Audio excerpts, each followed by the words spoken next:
Hello, everybody. Welcome to the Buckeye Weekly Podcast. I am Tony Gerdeman, here as always with Tom. Tom, how's it going? Well, Tony, we were talking before the show, and we were discussing the fact that we got to watch a whole Indiana football game from beginning to end when they played Michigan, and then we got to watch it in person on Saturday, and then we got to watch it a third time for this episode. And Tony, I got to tell you, that feels like about 2.5 too many times watching Indiana football this year. Yeah, but I bet it's as many times as Tom Allen has watched, because I'm sure he has had to avert his eyes many, many times this season. And I think we're done. I think we are done with Indiana now, so we don't have to worry about them getting to the Big Ten championship game. No more bowl games. Nothing. I think we are completely done. What do they have left? Purdue and who knows who else? Doesn't matter. That's the fun part. That is the fun part, yes. Unless we're going to do an Old Oak and Bucket rewatch, which please no. Although we might, if it's Ohio State and Purdue and Indianapolis, we might end up rewatching that game. And oh no, it all just started coming into focus. And well, on the bright side, anyway, let's just start the show. No, you're exactly right. Purdue's going to make it, and we're going to see Indiana in the cross tapes. Oh man, no, that's going to do it for today's show. Want to thank you all for joining. But welcome to our Indiana rewatch. And Tom, I've got a bunch of notes, and we're supposed to do like 5 apiece, but I can't decide which 5, and I'm sure some of ours have overlapped. Because there's a lot to talk about from that game. But in the interest of fellowship and gentlemanliness, I will let you go first. All right, well, let's start with Josh Fryar, because we did a whole post-game show, and I don't think we actually said Josh Fryar's name out loud. And as I was walking out of the stadium, I was like, oh yeah, we didn't talk about Josh Fryar. And for a guy making a first-time start at right tackle, that's probably a pretty good thing. That tells me he had a pretty good game. And then I went back and watched it again. I was like, yeah, he had a pretty good game. And I had people, I saw people online saying, oh, they should start him. It's like, I don't think DeJuan Jones has been the problem this year. I think, Josh Fryar feels like he did a very good job. I don't know if he was, a big step up from DeJuan Jones or anything, but, to know that you have another tackle, and especially to know you have another tackle when you potentially are losing both of your starting tackles after this season, that is a real bit, that is a good start for the 2023 Buckeyes. Yeah, definitely. I had him as my first note, but that's fine. That's why I've got plenty. But it was good to see him get out there and do well in the run. Sometimes in the run, he looks like the feet are a little bit slow, but then he gets in a pass block, and he's like, okay, he can handle that as well. I think his future would be at guard. I think his NFL future is at guard, but he looked fairly suited for right tackle in this one, and that's what he's played at Ohio State throughout most of his career, with also some moonlighting there at guard. So I think they feel, as you said, they feel comfortable. And Tom, it's probably because he's an Indiana guy, replacing an Indiana guy in DeJuan Jones against Indiana. Lots of moving parts. Justin Fry, a former Hoosier, they go to that Indiana well. The 2024 first offensive lineman they have committed, Ian Moore, out of Indiana. So I think it's a Hoosier thing. We wouldn't understand it, frankly, Tom. Me being an Ohioan, you being from the entire East Coast, whichever state you choose to claim at any one point in time. But yes, also very impressed with Josh Fryar. Good to see him out there doing that and looking like if he was a starter, he certainly didn't look like he wasn't. I'll say that. And there was at least one play, and now I didn't write it down, and now I can't remember which one it was, but there was at least one play where, he was 10, 12 yards downfield on, a long run or something like that, where he's not the most agile guy. He's not Orlando Pace, but, he was downfield and got, was out in front of someone. This is tremendous content, I realize, but if you go back and watch it, because I'm sure as heck not watching it a third time, but if you go back and watch it, you will see what I'm talking about. And he's out there, way downfield blocking for someone. It's like, okay, well, that's probably, that's a good sign for him in terms of agility to whatever degree that matters. Speaking of downfield blocking, Tom, I want to talk about Xavier Johnson's 71-yard touchdown run, because it starts in the backfield, and there's a lead block by Mitch Rossi. And so he follows that. And then he comes back to the right and he gets a block from like Julian Fleming. And then Marvin Harrison just destroys a guy, like 35 yards downfield. And Xavier Johnson is winding his way back to the left side of the field where the play initially started. And there's Mitch Rossi again, and not providing any blocking in the last 15 yards, but he's in the picture again. So good job by the fullback starting at the 29-yard line and going all the way down the field and meeting Xavier Johnson in the end zone. But then also one of the first people to congratulate him down there is CJ Stroud, and who had just been bringing up the rear ahead of all of the receivers while Xavier Johnson was doing that. I'm sure he was looking for somebody to block, and maybe in the all 22, we can see CJ Stroud just destroying guys with forearm shivers and stuff like that. But a lot of running, a lot of hitting, a lot of downfield blocking, and a lot of excitement on that one. Really fun play to watch. Great job by Xavier Johnson. And I'll let you go, but then I'm going to come back and talk more about Xavier Johnson. Well, I watched that, and they were talking about how, on the broadcast, how he really blew the guy up, and I'm watching it and going, man, if he gets called for targeting on a downfield block and has to miss the first half of the Michigan game, because, the same thing happens against Maryland this weekend, that would be like the dumbest possible outcome. So, hopefully for everyone's sake, he doesn't do that. But yeah, that was, the downfield blocking and the receivers blocking in the last few weeks has not been great. A lot of those kind of bubble screens have just been, wide receivers missing blocks, tight ends missing blocks, just guys not quite getting out there fast enough, and, people getting a free run at the wide receiver. There was some really good downfield blocking in this game. That play that you mentioned, I noticed. There's also one, Xavier Johnson, they had that long catch and run in the first quarter. Cade Stover blocked 3 guys on that play. He got himself a McLaurin. That was, and Cade Stover has been okay blocking, but has, sort of been a little up and down. That was very up. There was a good block on that one. I think Emeka Buka might have had a good one on that one as well. But yeah, the downfield blocking, it feels like that has maybe been a point of emphasis in the receivers blocking, because there were a couple times during the Penn State game where those wide receiver bubble screens would get blown up, and Brian Hartline was on the sideline so angry about something, and then you went back and watched it. It was like, oh, I see what he was angry about. And you wonder if that has maybe been a little bit of a point of emphasis in practice the last couple weeks. It may have been that play to Xavier Johnson that you're talking about with Emeka blocking, because I jotted down here that Emeka gave as good as he got, because he got drilled on his catch down the seam, but he kind of earned that based on a couple of hits that he was laying out there on others throughout the game. But back to X, I feel like he's a guy that they can use more. They can do more things with him. However, when they bring him in, then it's kind of an alert that they're going to get the ball to him. So it's one of these issues like the swing pass to him. I think they can throw more swing passes. They tried it with Miyan Williams, didn't work. But it just becomes one of those things where it's an alert. When he comes in, look out for number 10. They're going to throw him the ball, especially out of the backfield.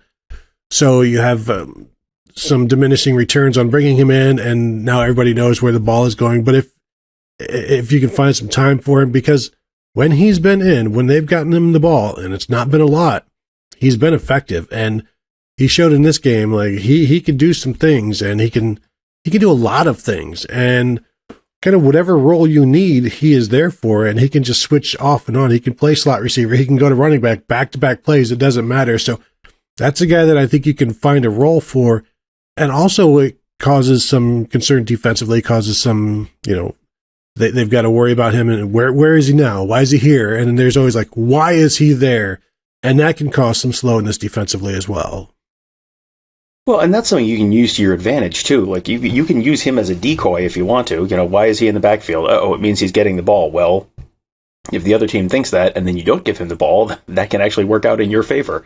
So you can, I would imagine you're going to see them use him, at least situationally, against Michigan in, just kind of, put him in motion and show some of the action you've shown already. Get him out of the backfield. I don't think he's had to do a ton of blitz pickup this year, so I don't think you can have him in the backfield and ask him to do that. But get him, if he's in the backfield, have him motion out of the backfield, or have him, just run a wheel route out of the backfield or something like that, and then maybe that opens something else up over the middle. If the safety's looking for him, maybe that opens up a post route in the middle, something like that. So, yeah, I think there's ways to take advantage of the fact that teams know that if he's in the game, he's probably going to get the ball. Just change those expectations a little bit, and you can make that work out. And anytime, real quick, Tom, anytime you can get a guy into the backfield that is actually a receiver, and then somehow get a linebacker or safety on him in a wheel route, you owe it to yourself and America to try it. Yeah, the next time that one loses will be the first time. So yes, that I have a feeling you have not seen the last big play out of him. And he's someone who you put him back on kick returns, and I'm sure people are going, why would you have him back on kick returns when you have people as explosive as Emeka Egbuka or pick your other person on the team who they would put back there. There's no shortage of skill talent. And then you watch him run in the open field, and it was like, oh, that's what they see. Okay, well, I guess that answers that question, doesn't it? Speaking of questions being answered, Tony, I know the answer to the question, who is the best running back for this team? And Tony, the answer is Miyan Williams. And maybe that might be the same answer as who is the best running back on this team. But definitely for this team, Miyan Williams is the best running back for what they need. If he's willing to, keep moving forward, not dance, he gives them what this offense needs, which is just run hard, pick up 4, 5, 6, 8, 10 yards, but also give you the opportunity for the long run. Watching that game on Saturday, it was like, Miyan Williams is having a nice solid day. And then you look at his stats, and he went out with an injury a couple minutes before halftime and had 147 yards rushing. He was on pace for one of the greatest games in Ohio State history, and he wasn't fully healthy coming into the game. That was, you walked out of that stadium going, Miyan Williams had a good day, it's too bad he got hurt. And then you look at the numbers, and it was like, whoa, Miyan Williams is on pace for like a historic game. It's too bad he got hurt. But, if he's back, I think he answers some of the questions. He gives Ohio State what they need. They don't need, a consistent home run hitter out of that backfield. He can hit home runs, but they just need a guy who can get them the 5 yards on first down or the 6 yards on first down and make it 2nd and 4, 2nd and 5, where the whole playbook is open to you. That's what this team needs more than anything else. And it feels like he does that maybe better than any of the other running backs they've had play back there this year. Yeah, I agree with that. And when Travion Henderson comes in, he is running harder than he has in the past before he got hurt. And I think it's because of Miyan Williams and the way Miyan Williams runs. And Miyan Williams in this one, like there were times where he would get like 5 or 6 yards and shrug somebody off. And then he's almost like squaring up to fight the next guy that wants to tackle him. and he's throwing guys off, and he's running hard, and he gives you that demeanor that you want in the backfield, on the offense, on the team. And he gets guys fired up. And that's the whole toughness aspect that Ryan Day has talked about. We've all talked about, everybody's talked about, and questioning Ohio State. I don't know that you can question Miyan Williams, because if you do, you might pay for it. And I'm sure after this past week, nobody from Indiana is questioning his toughness, because they were having a very difficult time with him. And I don't care that he's not the fastest guy. You go 48 yards and you score. You go 70 yards and you score. I don't care if it takes a little bit longer than most running backs. Yeah, as long as you get there eventually, the points count the same. There's no you don't get a bonus for doing it a little quicker than other guys did. Tom, let's talk about Tommy Eichenberg, who several times in this game met the running back and the quarterback in the backfield. Like, he knew where they were going before they did. He was getting to a spot before the ball was even in their hands. And finished with 3 tackles for loss. He had the tackle for loss on the backup quarterback, whose name, Tom, escapes me now after watching this game 15 times. It was not Connor Bazelak, I can tell you that. And it's a common name, but Williams, no, Wilson. Tom, as I look at it here and I scan through all, Dexter Williams. There you go. Again, Dexter Williams, former running back from Notre Dame, I believe, like 8 years ago. But Dexter Williams picked him up and just, tackled him. Jack Sawyer threw him down as well later on in that game. But the way he gets into the backfield, and the way, there's another time where the trust between him and Steel Chambers, like, they're not trying to do each other's jobs. They're just doing their jobs, and they're getting to their spots. And they had some issues against Northwestern. Northwestern created more gaps because of the Wildcat. This one, the gaps were where they should have been, and the linebackers filled them. So now Tommy Eichenberg has 11 tackles for loss on the season. His next tackle for loss will give him more than any Ohio State middle linebacker since Matt Wilhelm in 2002. Do you know, Tom, who he is currently behind other than Matt Wilhelm? On the Ohio State all-time list? Middle linebacker in a single season. In a single season at Ohio State or this year? At Ohio State. I'm going to say Chris Spielman and Andy Katzenmoyer. No, since 2002, since Matt Wilhelm. We'll get there.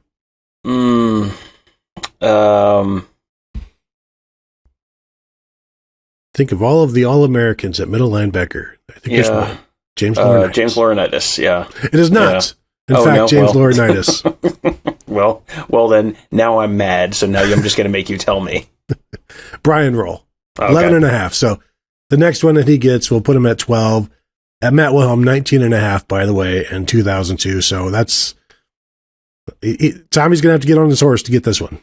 Well, what's crazy is that's such a different era of football that, you would look at the tackle numbers from the 1980s. You look at the Chris Spielman tackle numbers, and he had 29 tackles against Michigan in 1986 or whatever it was. And you look at those, and you're like, wow, what a crazy bygone era. You can't believe that these numbers could possibly ever exist. And then, when you start getting a guy who's in those conversations, it's like the passing numbers have gone one direction where you can't believe they were so low back in the day, and now they're so much higher. The tackle numbers for linebackers, because of the way the game has changed, the tackle numbers from, the 1980s and 1990s are so much higher than they are now. It's like, how could anyone have possibly done that? So if you're even in the conversation with people from 20 years ago, 30 years ago, that's really impressive. And, I mentioned this on the Michigan Monday show that we did yesterday. I was watching him. It was one of those times where one of those plays you're talking about where it was just the running off tackle, and Tommy Eichenberg very clearly knows as soon as the ball snapped, this is where the ball's going. I'm going to beat them to this spot. And I'm just watching this and going, man, I can't wait to watch him try and tackle Blake Corum, because I don't know who's going to get the better of that matchup, but man, I can't wait to watch that. That is going to be an absolute war. That is, Ohio State's linebackers the last few years have been fine. Maybe not last year, but for the most part, they've been fine. This is a year where the defensive scheme changed, where they're kind of trying to scheme it so that the linebackers are the playmakers, and those linebackers are making plays. And this is this is going to be just an incredible one-on-one matchup to watch in another week and a half or so. But do you want some Chris Spielman tackle for lost numbers, Tom, while I've got you here? I'm sure it's 11 and a half in one game or something ridiculous like that. Well, the thing is, tackles for loss were pretty difficult back in those days because they're all just running right up the middle, and it's hard to get into the backfield because there are so many bodies. 1987 he had 10. 1986 he had 9. 1985 he had 9. And I'm looking to see what he did as a freshman here in 1984, and I'm guessing it's less than those, obviously. 2. And then, he was one of several linebackers. But, in 1986, where he had over 200 tackles, only 9 of those were behind the line of scrimmage. So, good job, Chris Spielman. Maybe do better next time. I'm sure he'll try. Why don't you find him and tell him that to his face? I'm sure that will go great for you. No. Is this your turn or my turn? It's your turn, Tom. All right, it's my turn. So I'm going to let's talk about the end around to Marvin Harrison, because we've seen them use that jet motion a few times, and you've seen him give it to Miyan Williams. I think we've seen him give it to Xavier Johnson at one point. We've definitely seen him give it to Emeka Egbuka, maybe Julian Fleming once.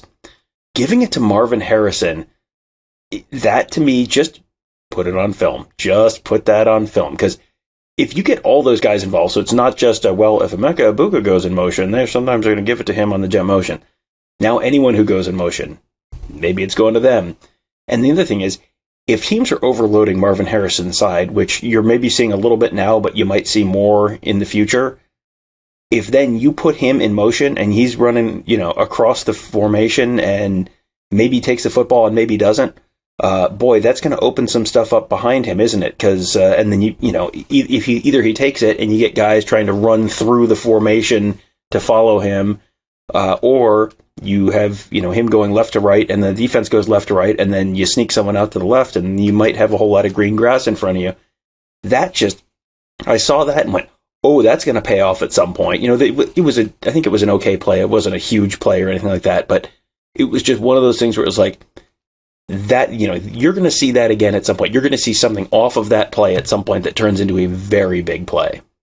Well, and it's interesting because he's carried the ball now twice. That one was an 18-yarder. He had a 14-yarder against Rutgers. And you're like, why are you running him in those games? Against Rutgers and Indiana, when you're up by 4, 5, 6 touchdowns, why are you doing it in those games? And it feels to me like you throw it out there for others to see. But if it becomes an effective play, go ahead and run it against Michigan. And they have been doing some play action off of the coming behind the jet motion behind the quarterback rather than in front of the quarterback. I think one of those was the drop by Julian Fleming down the field. That may have actually just been a shotgun, but regardless, they've done it. They've done some action off of that. It's been successful, and it's something where such defensive focus on Marvin Harrison, and if he's used as a decoy in that manner, there or not. I think just involving him makes the offense better, which kind of takes me to my one of mine that I have starred here.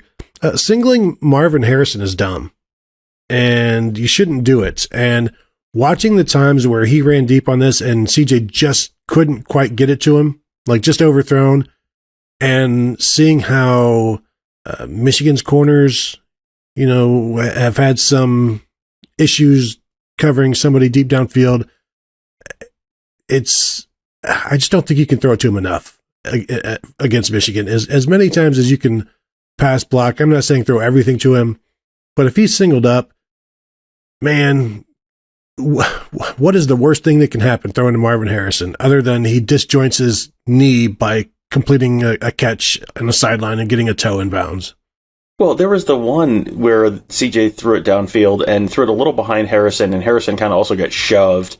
Oh, yeah. And he still managed to, go back and break up the pass with one hand, and it was like, even as he's just, clearly trying to just break it up, it's like, it's still 50-50 he's going to catch this ball.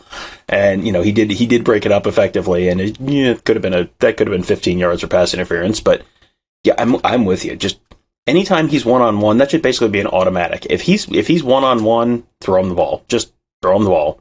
If you target him 15 times, good things are going to happen. And what did he have? 12 targets and 6 catches or something on Saturday. It was not the most, or 12 targets and 8 catches, something like that. It was not the most efficient day that he's had, but 12 targets, and he had, 135 yards, 150 yards, something like that? 135, 7 catches. Yeah, so, okay, 12 targets, and you're averaging more than 11 yards per attempt. Guess what? That math works just fine. So, if it's 3rd and 1, and you're, instead of running the Mitch Rossi little fullback trap thing again, just run a little slant to Marvin Harrison. If it's 1st and 10, you can, and there's only one guy over there. Well, guess what? Make Michigan put a second guy over him, and then that's going to open everything. That's going to open up the whole rest of the field. Force them to take him away.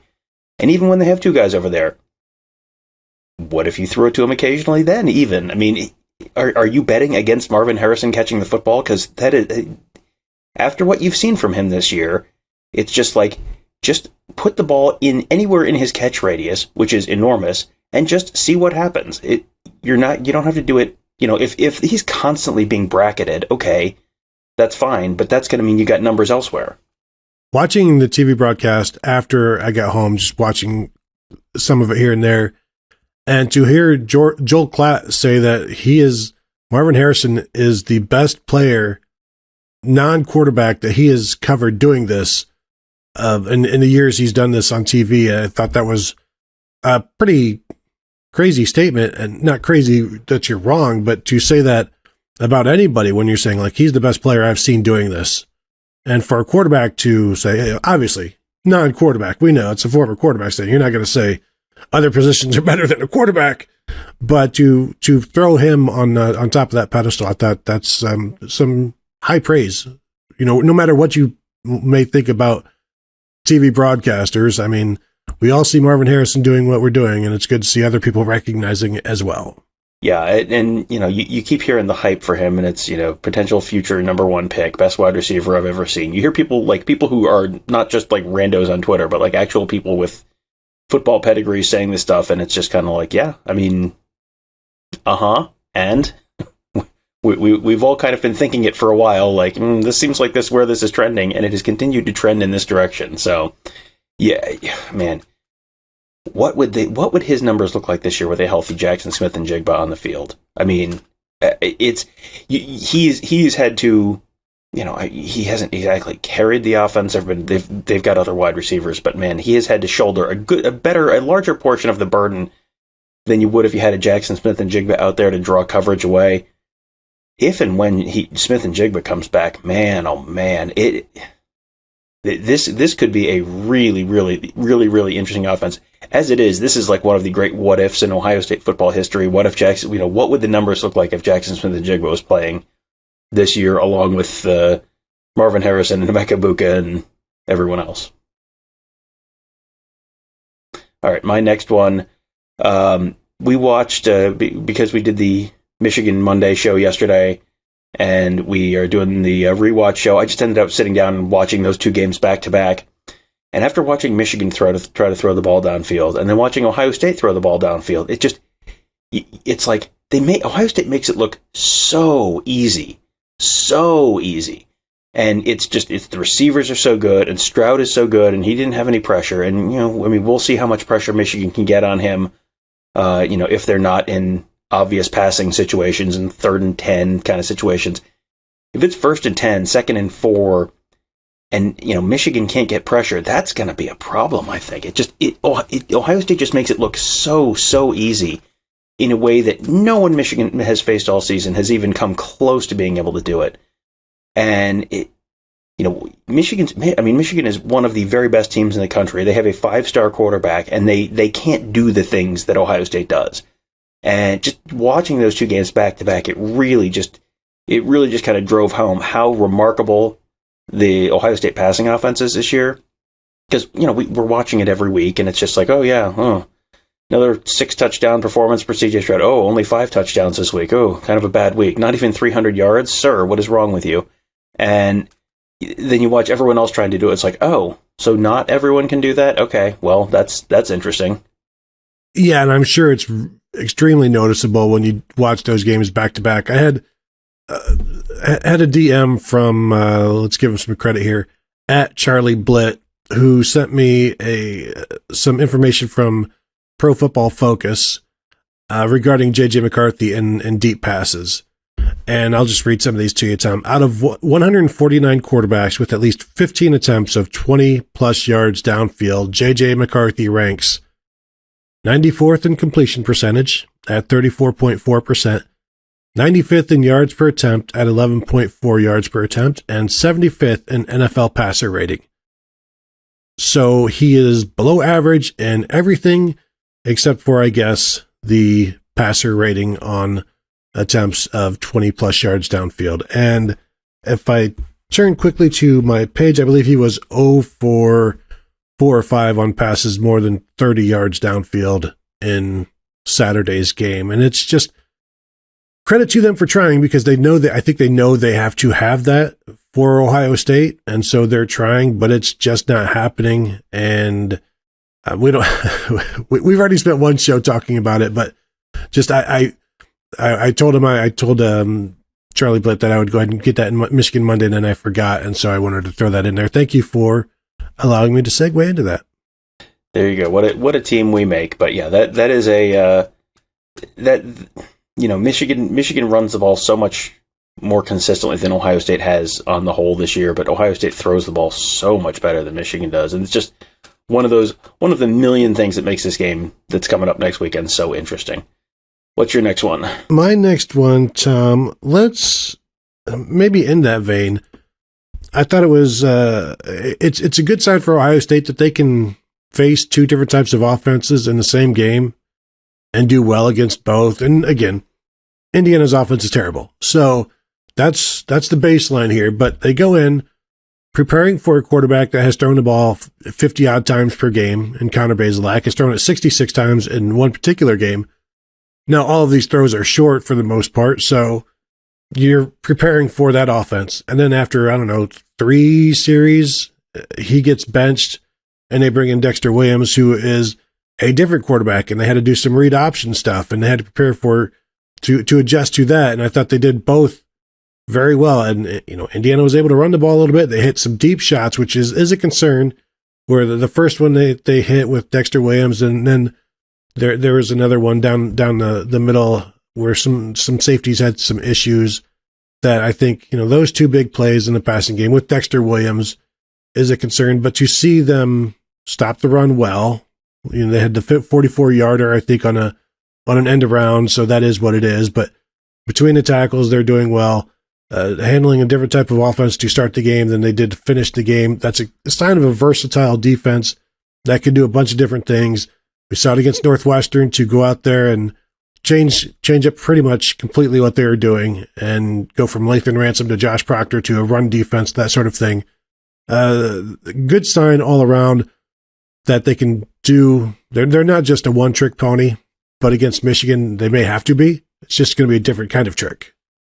Well, you mentioned that 44-yarder on the end around, and that was right after halftime, and the play after that was they weren't like way out of position. It was just there was kind of like a missed tackle and it turned into it wasn't the guy turns the corner and there's no one there. They weren't wildly out of position. But what was interesting to me on the play after that, they ran a flea flicker. Indiana ran a flea flicker right after a big gain. So you're thinking, okay, they're gonna Ohio State's gonna be really on edge and trying to be aggressive here. And Ronnie Hickman stayed home on that. And that was just the game was more or less out of reach at that point, but it was still, it kept Indiana from getting any sort of momentum. And they ended up not scoring on that drive. I don't remember how that drive ended, but, it was just, it was another example of stuff we've talked about in terms of how good the safety play has been this year, where guys have just been staying home. And, they've been making plays. You have not had, the multiple catastrophic busts every single game. You have, there were a couple, there was the long one, which was definitely, someone got lost in center field on that one. But there have really not been a lot of like huge long plays against this defense. And, this is a safety driven defense, as Jim Knowles and us, we've all said a million times this year. And the safeties have been driving it to a very, very effective place. So that's, just the little stuff. The play that, ended up being, I think it was just an incomplete pass on the flea flicker. You cannot run a trick play based offense. Like if your whole offense is based on, well, we're going to hit this big play on an end around. Okay. And then what? Like, well, if you can stop the base plays and then just keep the trick plays from turning into huge things by just being disciplined, that's going to make it a pretty good day for your defense. Yeah, I like that as well. And you saw JT Tuimoloau staying home as well. And then once he's waiting for the ball to come back to his side of the field, and then when it goes to the quarterback, he just immediately runs through whichever blitz pickup guy was there, and it may have been a receiver, may have been a running back, and you're like, oh, that poor guy. And Tuimoloau just basically carries them into the quarterback for that throw. But again, yeah, really solid discipline throughout all of that. So many more I want to talk about, Tom, but let's stick with this discipline thing and go with Cam Brown, who, yes, he gave up the touchdown pass to the tight end AJ Barner, I believe, an Ohioan, but he saw the ball the entire way, trying to knock it down.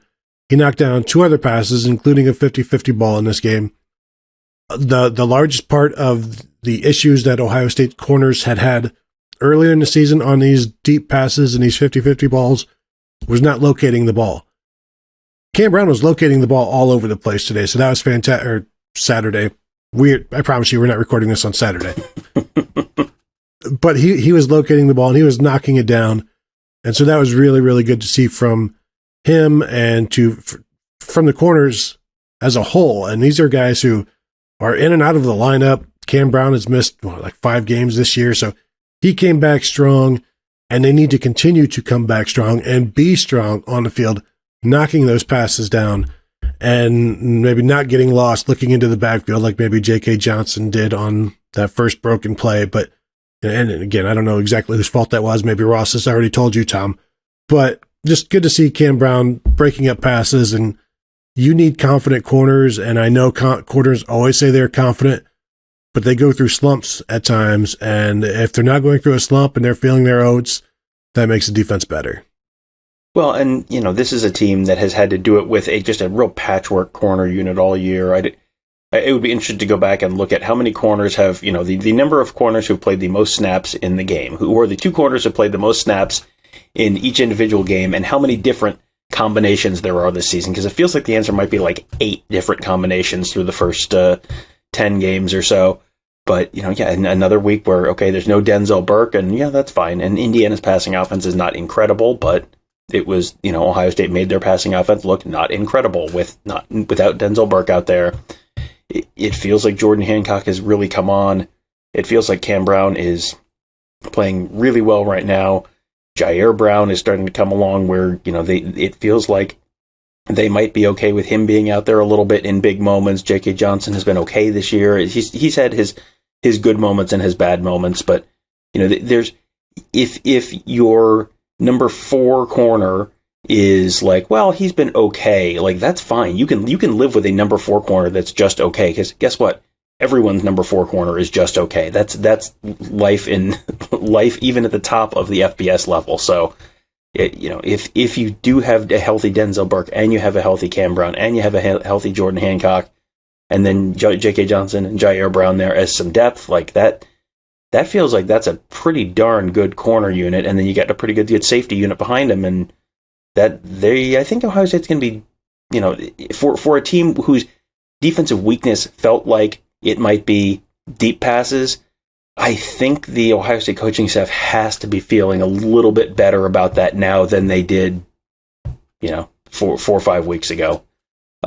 We have gone through my whole list between stuff that you have said and stuff that I have said, so you can go ahead and run the table here. How about this one? Dallan Hayden. How about that guy?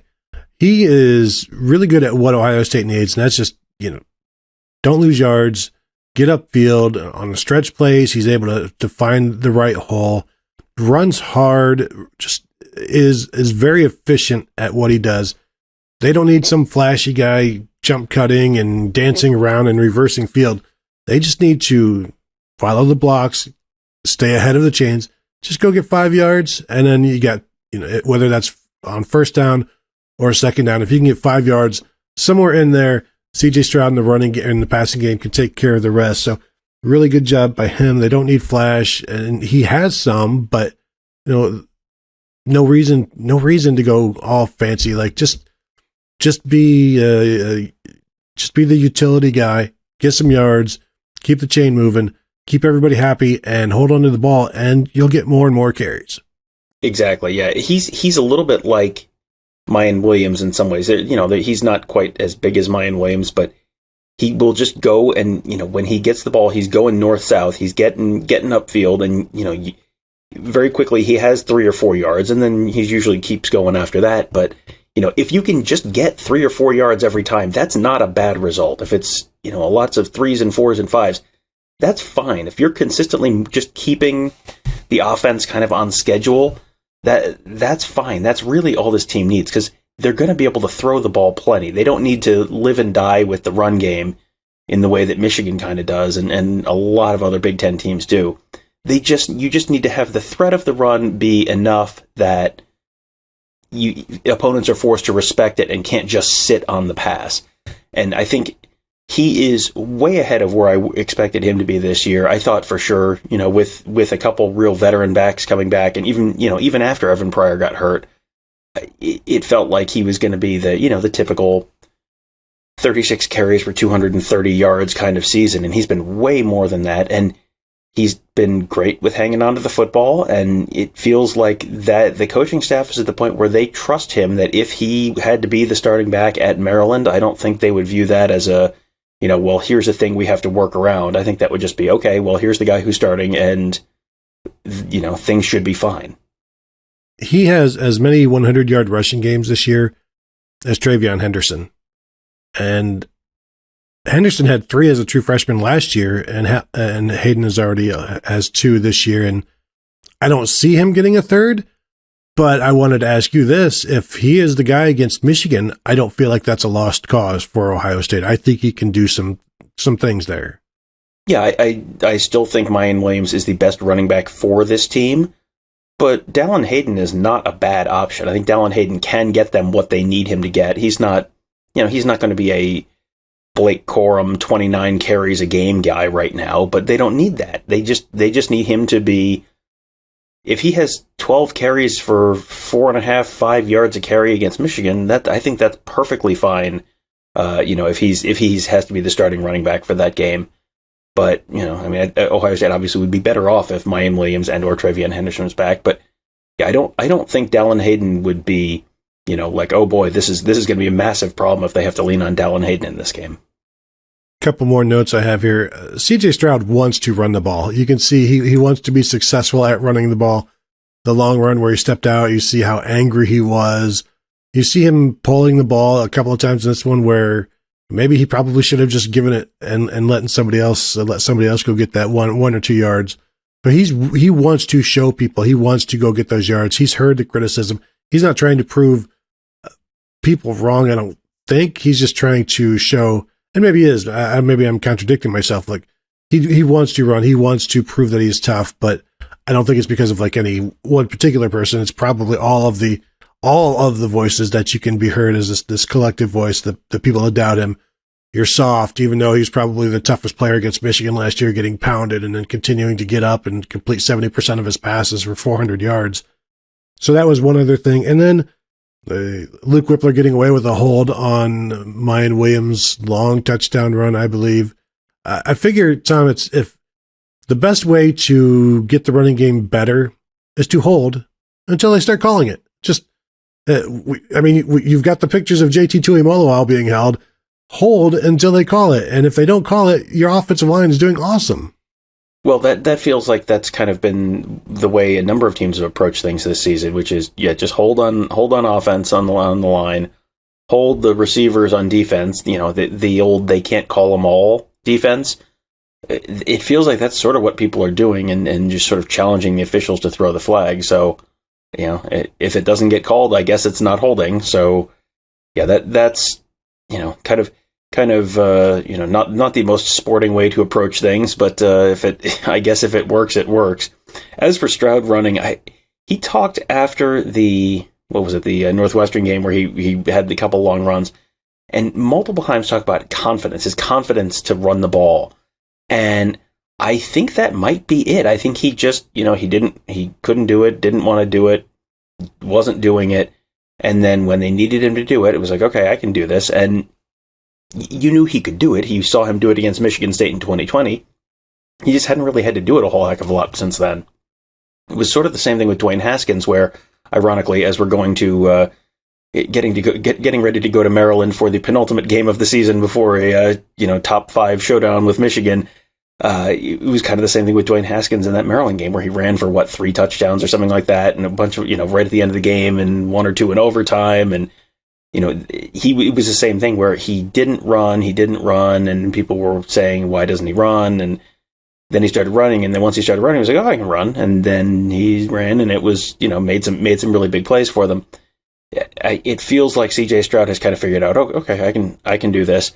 You wonder if Ohio State's going to tell him, like, whoa, not when we said you should run more, not that much more, because you don't want him taking hits out in the open field, all that. So, but yeah, if just the fact that he's out there willing to do this now probably accomplishes what they need it to, because now you have to respect him in the run game, which means you're getting the numbers advantage that you get from running the quarterback, whether he's running the ball or not. So, maybe you're less likely to be, fool teams who, think you're not going to run, but if you're accomplishing the numbers advantage, well, that solves the problem. It solves the problem in a different way.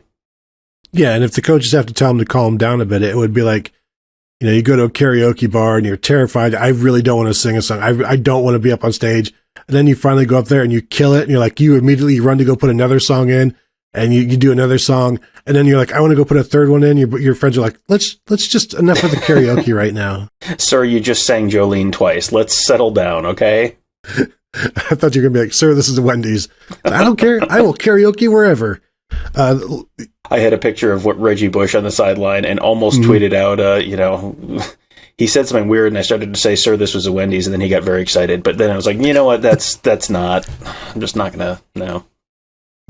Did you say something like lock up the Heismans, something like that? One last thing for me, Jack Sawyer's 2 sacks came while he was playing just straight up defensive end. No games or anything, wasn't dancing around as a quasi linebacker. So good to see him get there and do that. And throwing out of the pistol. Always good to see. Break some tendencies. Catch some defenses off guard. And that was Marvin Harrison's touchdown down the middle. That 58-yarder was a play action out of the pistol. So, Tom, anything else? I think we've covered it. I think we are officially done with Indiana unless Purdue wins the Big Ten West. Well, let's do everything we can to make sure that doesn't happen. I don't know what that is, and I can't say it on YouTube because it's not legal. And I believe you'd probably have to check one of these boxes. Like, have you suggested something that is illegal in this video? Have you expressed some kind of vague conspiracy involving bad football from the Big Ten West? I'm not sure how vague the conspiracy was. I'm not sure. Maybe we won't check that box. All right, good. Have you overtly? Yes. So that will do it for this episode. I want to thank you all for joining us on our rewatch of the Indiana game. Let's go ahead and put Indiana in the box and put them in the closet and see them next year and never talk about them again. So thank you all for joining us. As always, please check us out at BuckeyeHuddle.com. Become a member. Say hello to us there. Check out all of the awesome content, the recruiting coverage, the X's and O's, team coverage as well. And of course, you can find us at youtube.com/BuckeyeHuddle.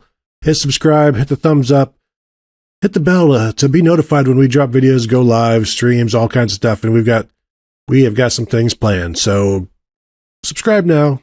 Subscribe both the site and YouTube. Say hello to us. Get ready. It's almost time for the most wonderful week of the year. So that will do it for us. Thanks for joining us, and we'll talk to you guys later.